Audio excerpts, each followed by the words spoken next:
Oggi presento il dizionario della lingua gotica, un dizionario etimologico.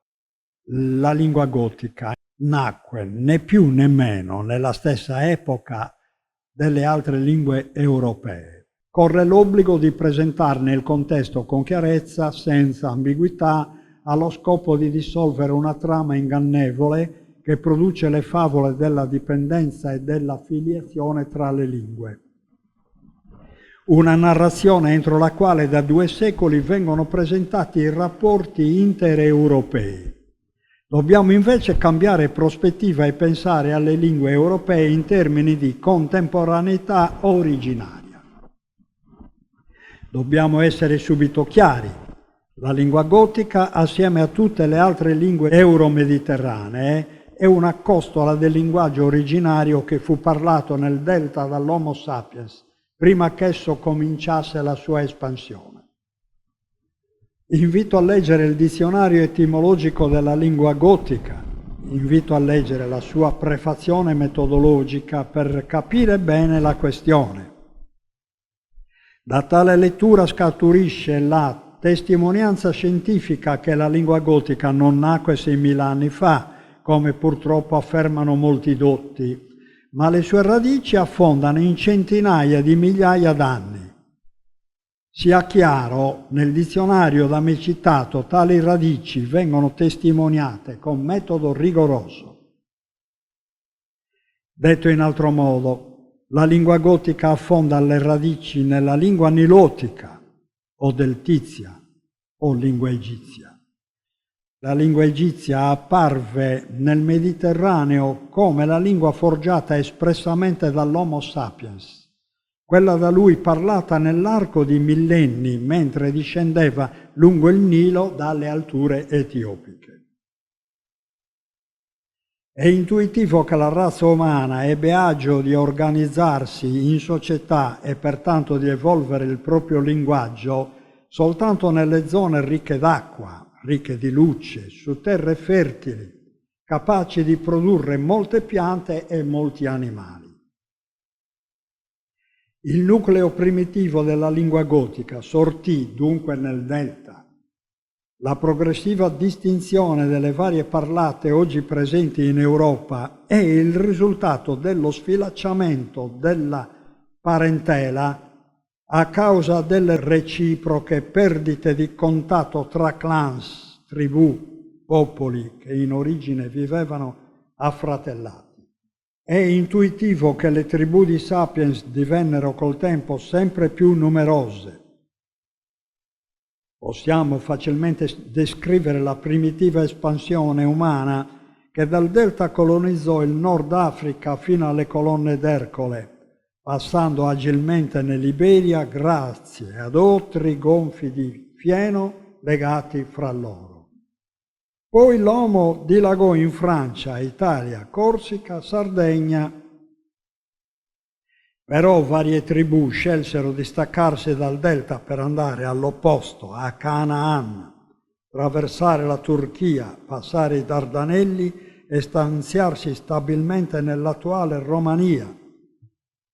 Solo così possiamo capire il fenomeno di 2 ceppi originari identici, europei dell'Ovest e europei dell'Est, ceppi linguistici che attualmente vengono classificati senza ragione come lingue neolatine, ossia come lingue fiorite dopo la colonizzazione romana, mentre invece la mia narrazione aiuta a capire l'arcaico cordone ombelicale dell'unitaria primitiva discendenza nilotica.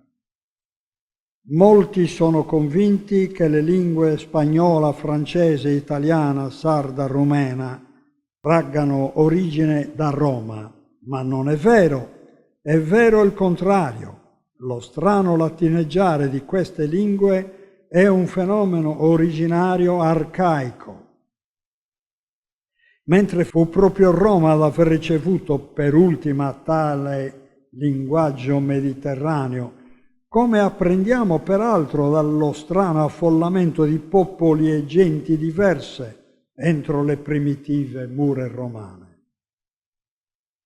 Se insistissimo a catalogare neolatine le 5 lingue citate, allora saremmo autorizzati a pensare che pure la lingua latina è neolatina. Scusate il bisticcio. Ma è meglio tacere su questa diatriba, poiché in questa sede non è produttivo andare a piantare il vessillo della ragione sulle sciagurate ideologie che hanno nutrito i filologi romanzi. Proseguiamo la narrazione. Un altro ramo di Sapiens, superata Canaan, raggiunse la Mesopotamia e grazie ai 2 fiumi, nonché ai vari affluenti, esso divenne stanziale. Storicamente li conosciamo col nome di Sumeri, che significa abitatori delle città. Altre tribù, uscendo dal delta, si erano disperse pure in Arabia, altre in Turchia, altre in Grecia ed Illiria, altre sulle immense pianure dell'Ucraina. Noi conosciamo storicamente i preucraini come Cimmeri e successivamente come Sciti. Un'altra tribù di Sapiens aveva raggiunto il corso della Vistola e lo seguì fino al Baltico e poi traghettò.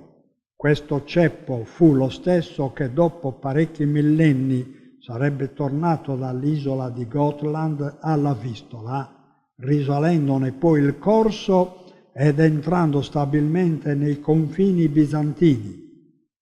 Questi sono precisamente il popolo dei Goti, del quale oggi intendo parlare.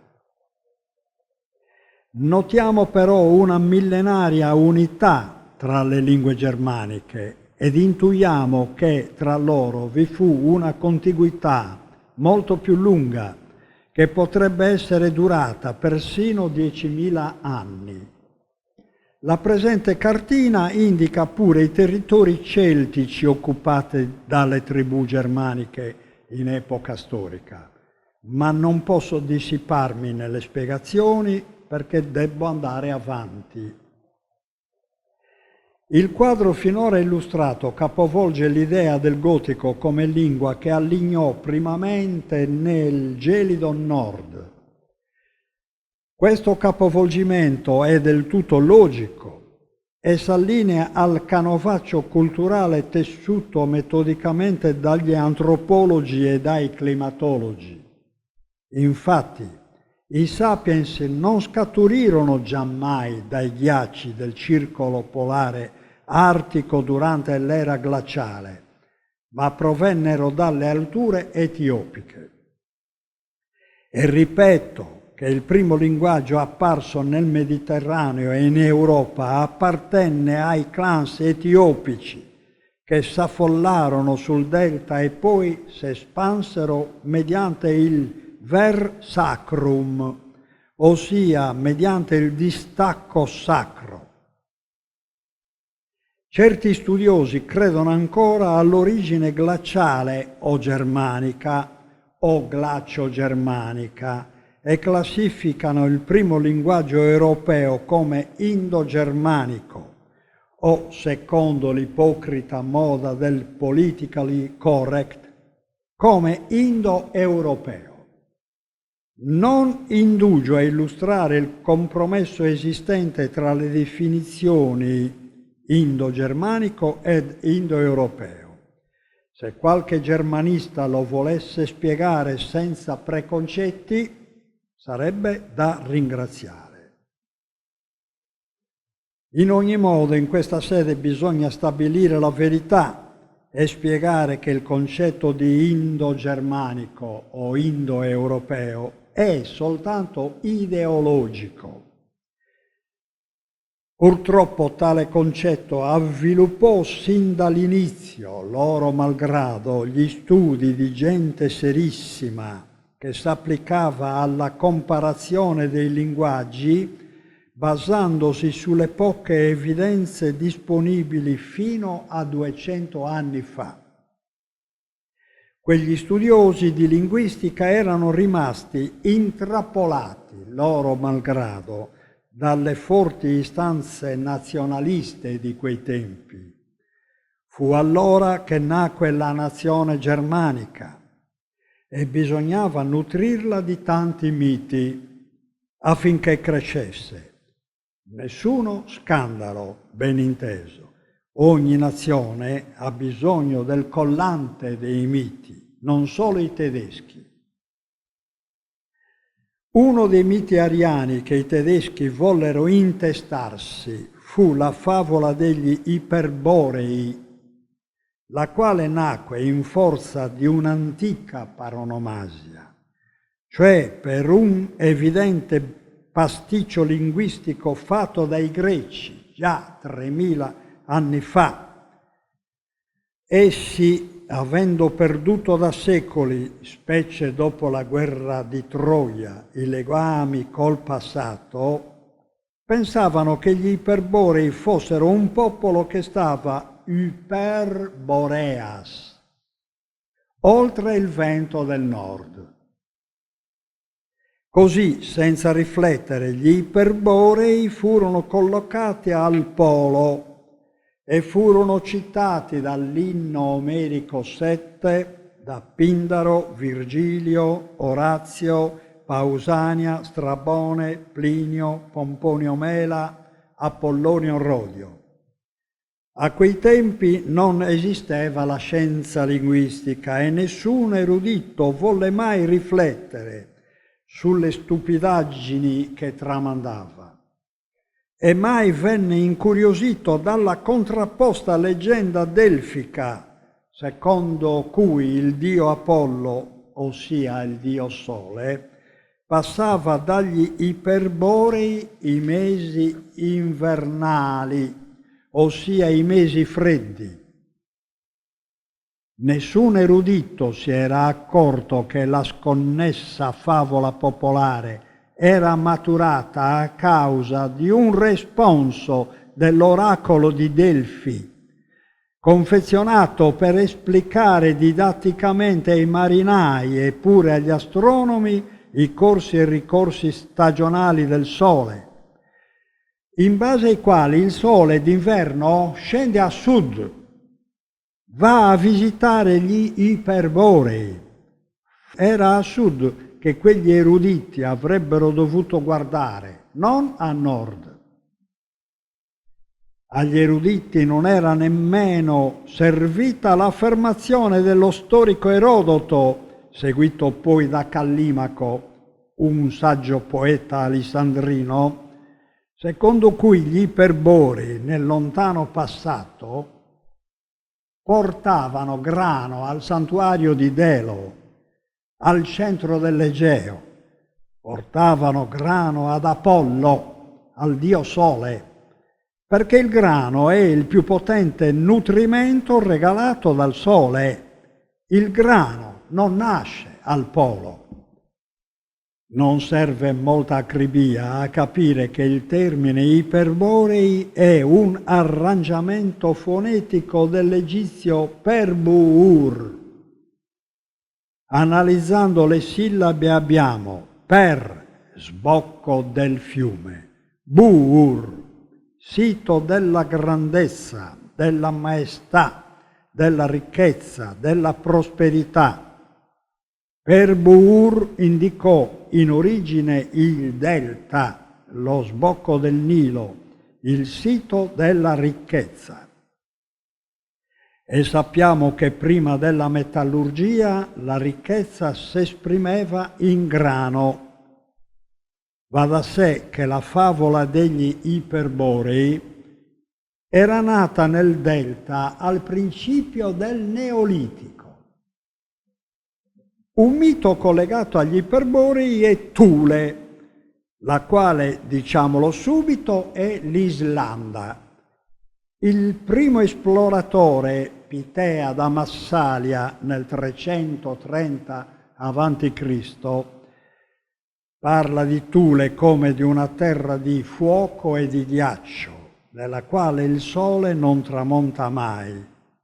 e geograficamente sta a circa 6 giorni di navigazione dall'attuale Gran Bretagna. Questa è la fotografia dell'Islanda.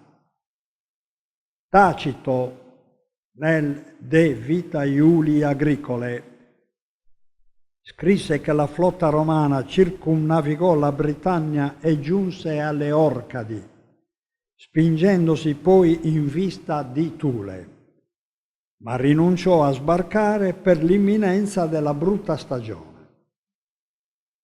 Virgilio, nella prima Georgica, scrive «Tibi serviat ultima Thule», ossia si metta al tuo servizio persino l'estrema Thule. Era un ossequio ad Ottaviano.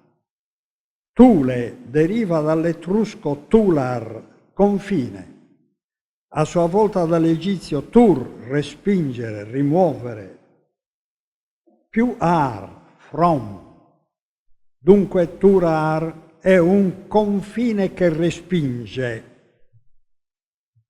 Thule infine fu dimenticata nella sua entità, nonostante che fosse stata colonizzata dai vichinghi. Essa però tra i germani rimase come mito e divenne una nozione geografica dei gruppi occultisti. Esempio, la società Thule, Thule Gesellschaft, fondata il 18 agosto 1918, identificava in Thule l'origine della saggezza della razza ariana, terra di giganti biondi, occhi azzurri, pelle chiara, che dominarono il mondo, ma persero il dominio per essersi giaciuti con razze inferiori. Il mito della razza ariana identificava l'uomo di Thule con gli Iperborei. Ecco come le fantasie divennero categorie culturali presso i nazisti. Dovrebbe essere obbligo della scienza svelare i falsi miti. Invece le accademie su di essi hanno impiantato addirittura delle teorie che vengono rigorosamente tessute sulle lingue germaniche, oltre che sul latino, sul greco, sull'antico iranico, sull'antico indiano. Il paniere interessato da quelle teorie, la cosiddetta Ursprache indo-germanica, raggiunge a malapena 15 lingue rispetto alle centinaia di lingue che negli immensi territori evidenziati venivano parlate 2-3 mila anni fa, sin da tempi immemorabili. Tra le lingue selezionate dagli indo-germanisti mancano molte lingue parlate 2-3 mila anni fa, quale il sardo, il corso, le 32 lingue dell'Italia augustea, la lingua sicula, la lingua osca, da cui è fiorito il napoletano, le numerose parlate celtiche sparse in Francia, Spagna, isole britanniche, Irlanda, le parlate dalmatiche pre e post Gironimo. Oltre a questa imperdonabile carenza, mancano tutte le lingue semitiche dei tempi pre-augustei, manca infine la lingua sumera e manca la lingua egizia. Non intendo inserire in questo contesto la cultura di Andronovo, che fiorì nell'Asia centrale dal XV al XIII secolo a.C., studiata da Elena Kuzmina, The Origin of the Indo-Iranians.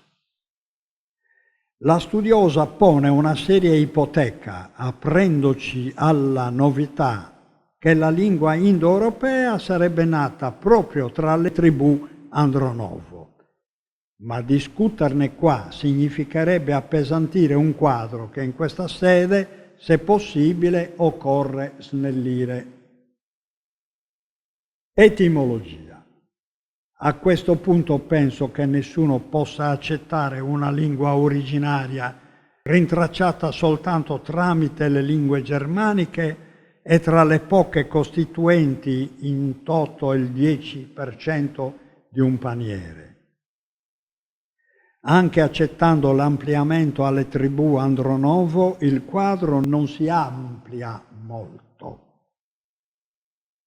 E in ogni modo le accademie restano inamovibili. Su quel commovente 10% hanno fatto quadrato ed hanno persino inventato la pratica comparativa, una procedura che mette a confronto soltanto le lingue del loro paniere, oppure mette a confronto singole parole prese da quel paniere. E chiamano questa comparazione pratica etimologica. Ma noi e loro conosciamo la vera definizione di etimologia, la quale indica lo scavo nei tempi passati, operato al fine di trovare un arcaico capostipite alla parola che stiamo indagando. Lo scavo diventa di per sé una sorta di carotaggio e non possiamo fermare il carotaggio fino a quando non avremo trovato la parola delle origini. Falsa etimologia. La loro pratica comparativa non consente il carotaggio, ma solo confronti orizzontali di parole più o meno coeve. Comunque gli vada, le loro comparazioni si bloccano sempre allo strato latino, oppure, ma è lo stesso, allo strato greco. Quegli studiosi, non facendo carotaggio e quindi non potendo indicare la vera origine, la inventano. Ripeto, la inventano. Ossia ci mettono un asterisco ed abbinano all'asterisco la parola inventata. Esempio, blood, sangue, dall'indoeuropeo blood. Vedi avviamento alle etimologie inglese e tedesca. Door, porta, dall'indoeuropeo dura. Vedi Mastrelli, grammatica gotica. Il loro sistema non dà frutti. Anziché portare il ricercatore alla meta, lo trascinano in un baratro senza risalita. Si osservi adesso la vera etimologia di blood e d'oro. Si osservi ora la falsa etimologia per Goetz. Adesso osservate la vera etimologia di Goetz. Tutto ciò avviene perché gli indoeuropeisti o germanisti non vogliono prendere coscienza che le loro commoventi 15 lingue non bastano a connotare la lingua delle origini. Per tracciarne i connotati occorrono le tante lingue da me citate. Insomma, se oltre alla sua brava comparazione un ricercatore vuole trovare veramente le origini, deve aprire i dizionari e le grammatiche di tutte le lingue apparse nel Mediterraneo prima di Augusto. Soltanto quei dizionari, confrontati fra loro, consentono un sano e proficuo carotaggio.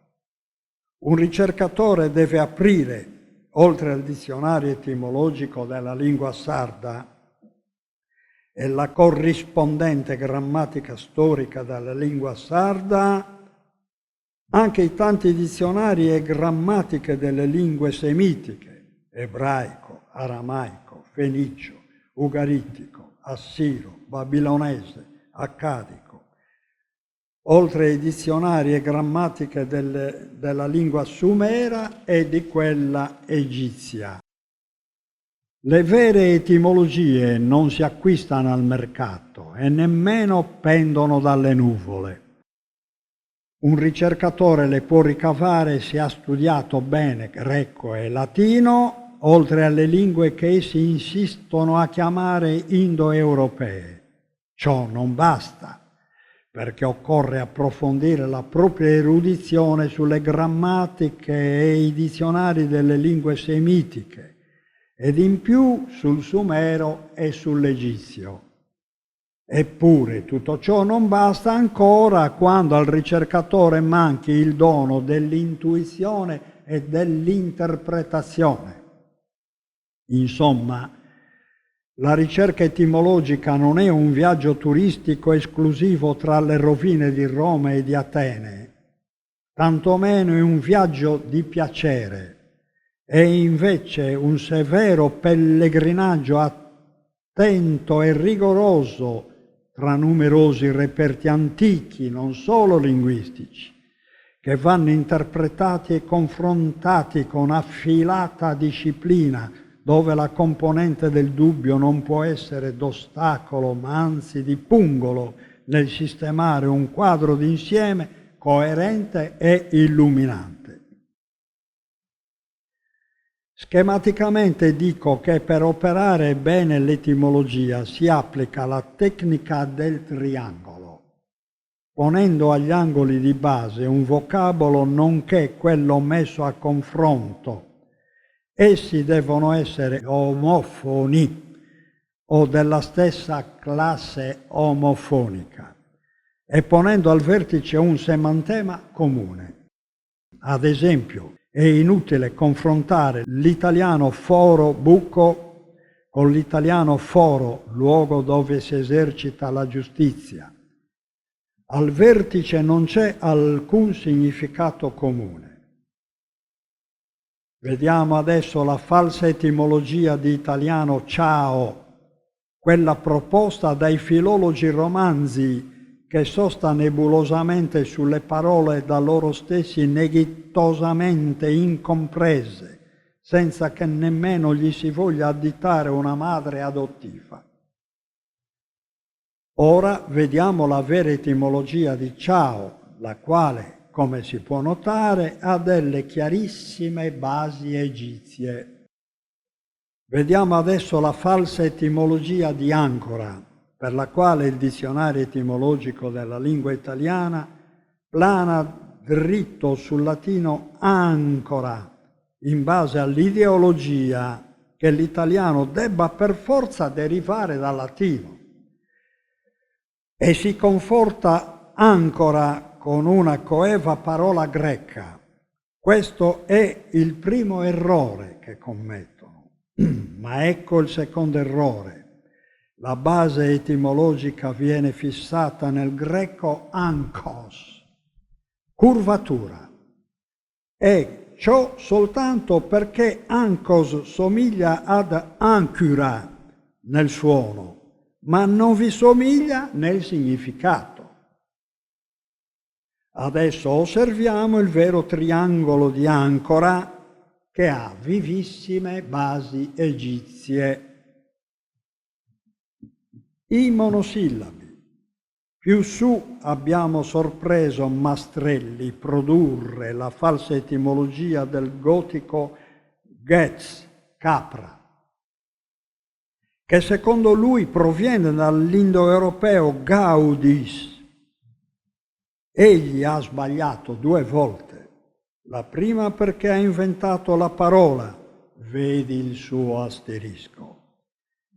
La seconda perché propone per una parola originaria 2 sillabe, cadendo in un fallo imperdonabile.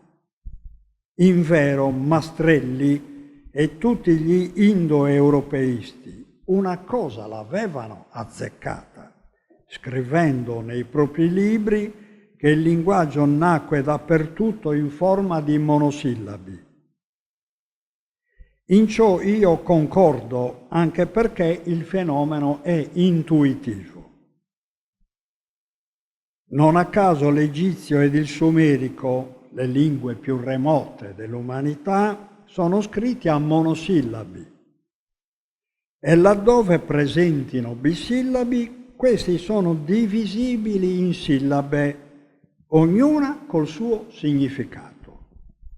È ovvio che il patrimonio lessicale apparso alla storia con egizi e sumeri è lo stesso patrimonio elaborato dal Neanderthal al quale si somma, fondendosi, il patrimonio elaborato dal Sapiens. Ne risulta un vocabolario dizionario immutato da centinaia di secoli, arricchito e mai logorato grazie alla religiosa custodia esercitata dalle successive generazioni sul delta. Una sola vocale o una sola consonante, così furono espresse le prime parole. Quindi abbiamo A nel sumerico A, acqua, nell'egizio A, andare, e nell'egizio A, uomo vecchio. Abbiamo in opposizione E nel sumerico E, parlare, parimenti si oppone I, sumerico I, vestito, egizio I, una esclamazione. Si oppone anche U, esempio, sumerico U, terra. Quanto alle consonanti, per il sumerico propongo le seguenti parole: ba, coltello, be, misurare, bi, particella avverbiale, bu, perfezione, ab, vacca, eb, forma ovale, ib, arrabbiarsi, ub, grotta. In egizio abbiamo ba, anima, bi, meravigliarsi, bu, casa, e così via per ogni lettera dell'alfabeto e per ogni gemellaggio di questa con le vocali. Con questi semplici monosillabi ogni lingua produsse 300-400 parole.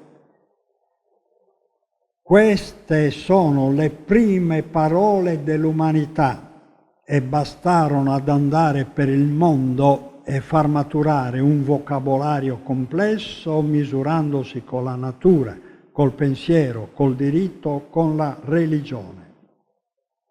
Ancora oggi a noi cittadini superbamente moderni bastano 300 parole per vivere in società, oltre alle poche decine di parole peculiari ad ogni professione.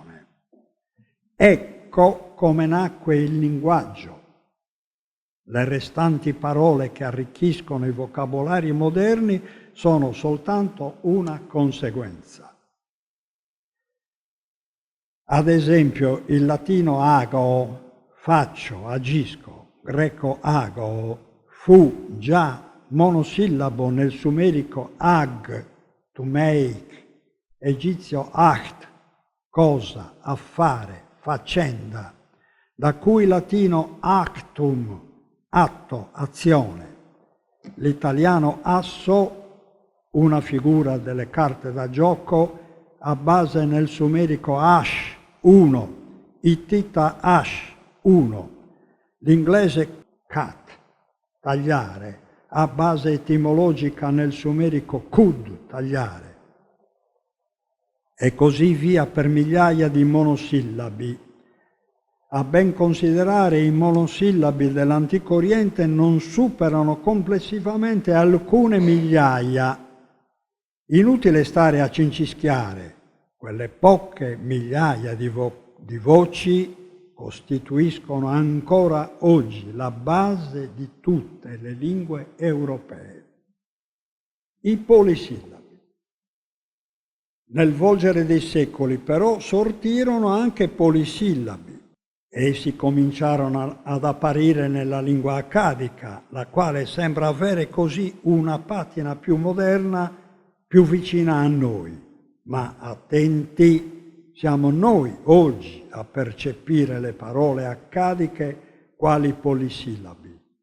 In realtà esse sono composte dagli stessi monosillabi egizi e sumeri, che ora nella nuova scrittura appaiono agglutinati tra loro e magari modificati dal Sandi e dallo stato costrutto, o dalla metatesi, o dalla metafonesi nei processi di assimilazione, col solo effetto di cucire insieme le antiche parole concetti. Quasi nulla è cambiato rispetto all'antica grammatica in cui ogni sillaba, una volta agglutinata, riceveva la sua funzione sintattica secondo la posizione nella catena parlata. Vedi al riguardo la grammatica sumerica. I polisillabi accadici nacquero proprio con questa funzione, cioè come sintagmi, come legami di parole che andavano a costituire i plinti dell'organizzazione sintattica. Oggi quei polisillabi accadici ed anche gli attuali polisillabi vengono percepiti soltanto come espressione anchilosata priva di valore sintattico. Ad esempio, il trisillabo aurora, latino, viene percepito come unica immagine mentale, chiarore purpureo associato allo spuntar del sole. Invece le sue origini egizie evidenziano il processo mentale che fu necessario a comporre il trisillabo. Furono impiegati 3 fonosemantemi. Aur, concepire, essere incinta, più ur, grande Dio, più ra, il sole. Il trisillabo aurura significò colei che partorisce il gran Dio Ra. In esso percepiamo sinteticamente ma distintamente uno, l'immagine della dea gravida che partorisce ogni giorno davanti allo spettatore stupefatto. 2, l'immagine della gloriosa immensità del parto. 3, l'immagine del sole quale aspetto del Dio sommo. Il greco arche, principio, origine, prima causa, deriva dall'accadico archu, luna, dea luna, primo giorno del mese, inizio della lunazione. Base etimologica di arche è l'egizio ar, creare, generare, più ha, day, time, season. Il composto in origine significò colei che genera il tempo. Infatti è con la luna, con i quarti di luna, che gli antichi scandivano il tempo.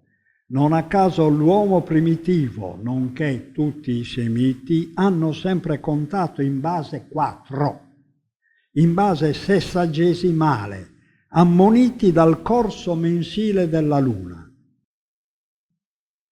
Dedalo era un personaggio mitico nel quale i greci impersonarono il primo sviluppatore dell'arte architettonica. Poi egli scappò dal labirinto volando con posticce ali di piume. Il suo nome ha base nel sumerico Dedallu, il costruttore volante, composto da de, formare, costruire, più dal, volare, più Lu, colui che. Sirena, nella mitologia greca, è il mostro marino metà donna metà pesce, il cui canto affascinava i naviganti. La base sta nel sumerico shir, cantare, più en, incantesimo, fascinazione, opera di magia. Originalità del gotico. La lingua gotica è bellissima. Il popolo dei Goti ebbe l'orgoglio di gestire in totale autonomia il proprio genius lingue. crearono una grande lingua perché si sentivano un grande popolo. Si sentirono sovrani persino quando dimorarono entro i confini di Bisanzio. Si contano a migliaia le parole esclusivamente gotiche, generate dagli stessi Goti, mai accattate dagli altri linguaggi. I Goti erano anche poeti. Chi mai, se non un goto, avrebbe chiamato la neve pioggia di lana, vularis.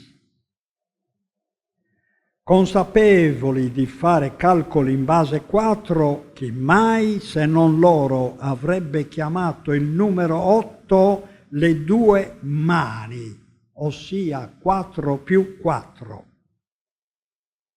Per quanto mischiati col regime bizantino, chi mai, se non loro, si sarebbe rifiutato di accattare il greco angelos nunzio, che già aveva pervaso tutta l'Europa?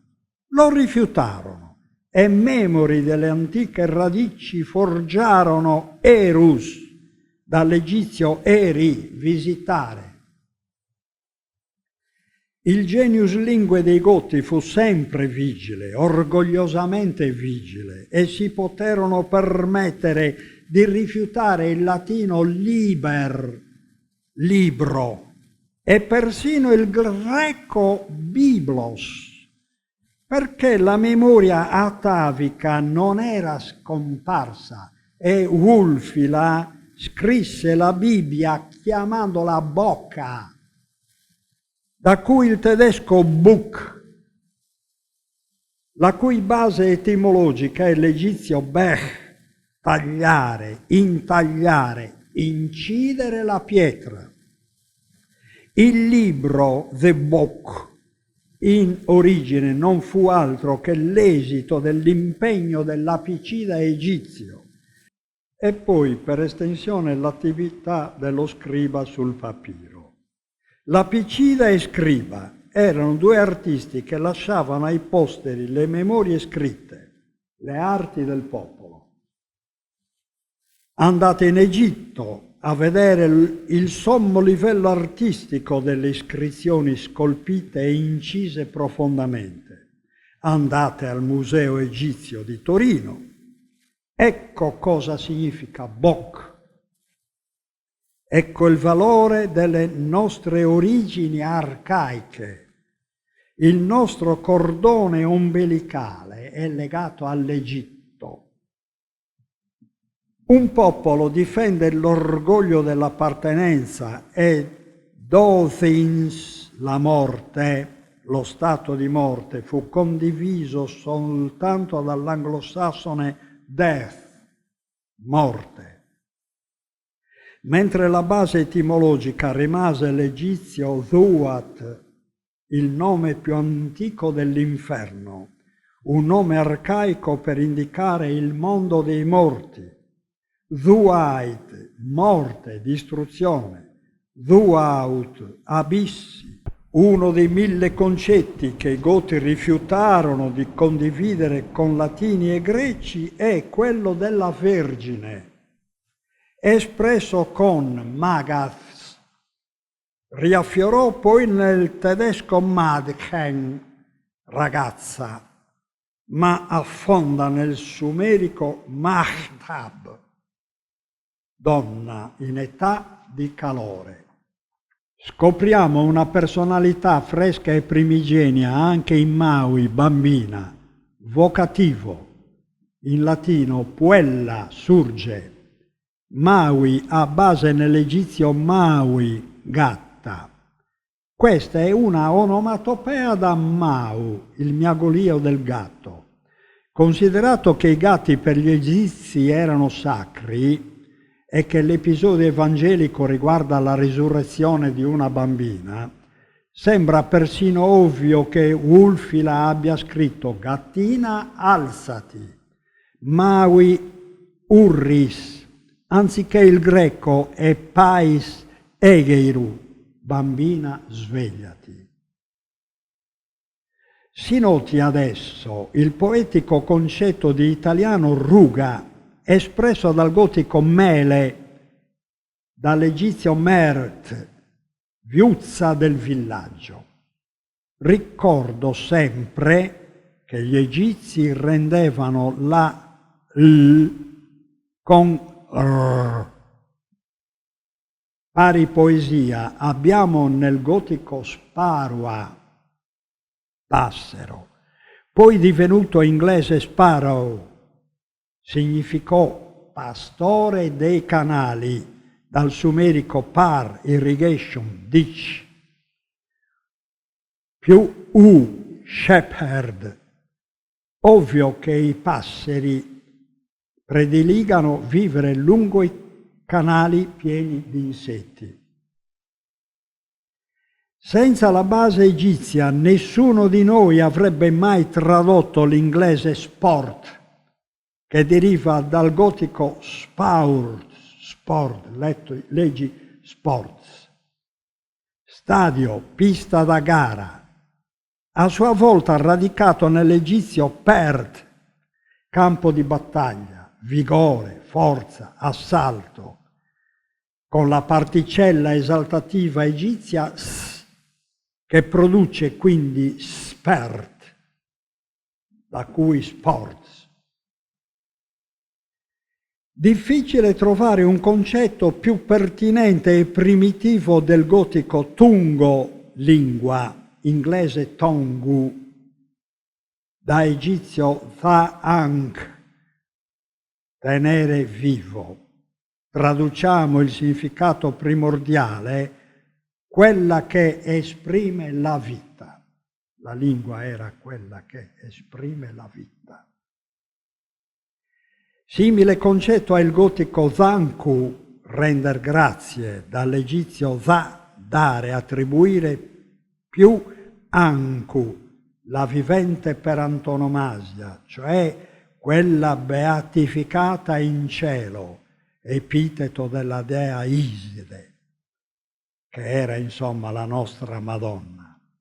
Il composto zanku significò render grazie, dare auguri di salute.